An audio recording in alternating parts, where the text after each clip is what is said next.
بسم اللہ الرحمن الرحیم۔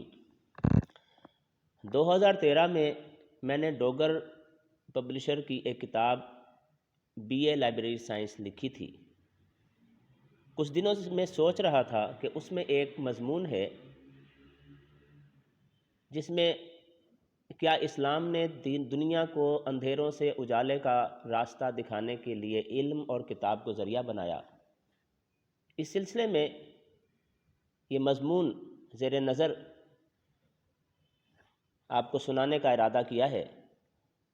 کہا جا سکتا ہے کہ نامعلوم سے معلوم کی طرف آنا علم ہے، اور سب اگلی نسلوں تک علم کو محفوظ طریقے سے منتقل کرنے کا کوئی طریقہ اپنایا جائے تو اسے کتاب کہتے ہیں۔ اسلام دنیا کے تمام مذاہب کے مقابلے میں واحد دین ہے جو حصول علم کو فرض قرار دیتا ہے، اور اس کے ساتھ ساتھ انسان کے دل میں ذوق علم اور طلب کا احساس بھی بیدار کرتا ہے۔ اسلام کے پھیلنے کی وجہ بھی یہی ہے کہ اس نے علم کے پرچار کا حکم صادر کیا اور دعوت تحقیق بھی دی، اور علم کی حفاظت کا ذمہ بھی لیا۔ اور یہ منبع علم کیا ہے؟ وحی اور قرآن۔ ذیل میں دیکھیے کہ کس طرح اسلام نے دین کو پھیلانے میں علم اور کتاب کو استعمال کیا۔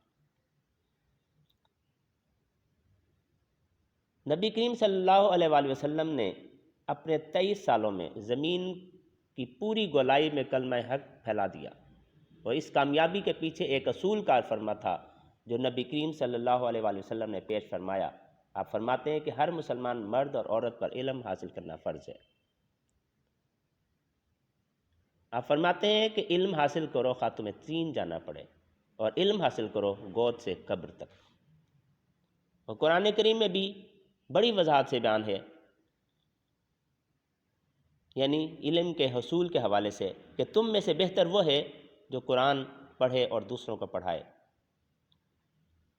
اور سورہ علق میں بھی قلم کے ذریعے سے علم سکھایا اور انسان کو وہ کچھ سکھایا جو وہ نہیں جانتا تھا۔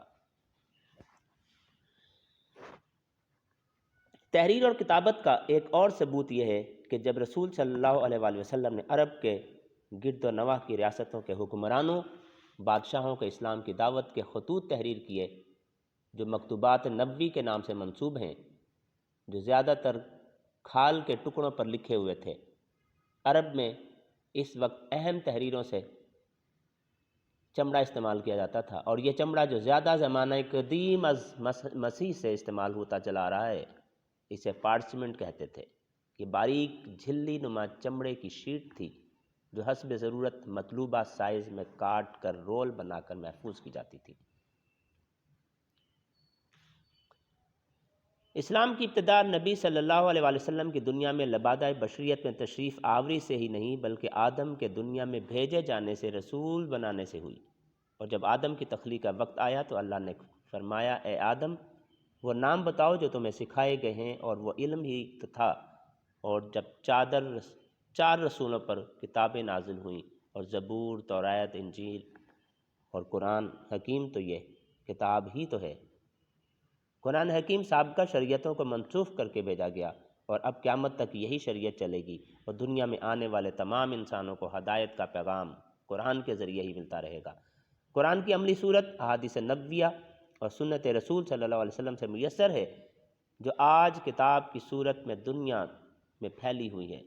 اگر تصور کتاب دنیا میں نہ ہوتا تو مقصد تخلیق انسانی شرمندہ تعبیر نہ ہوتا۔ یہ انسانی تخلیق نہیں، اللہ کا کلام ہے۔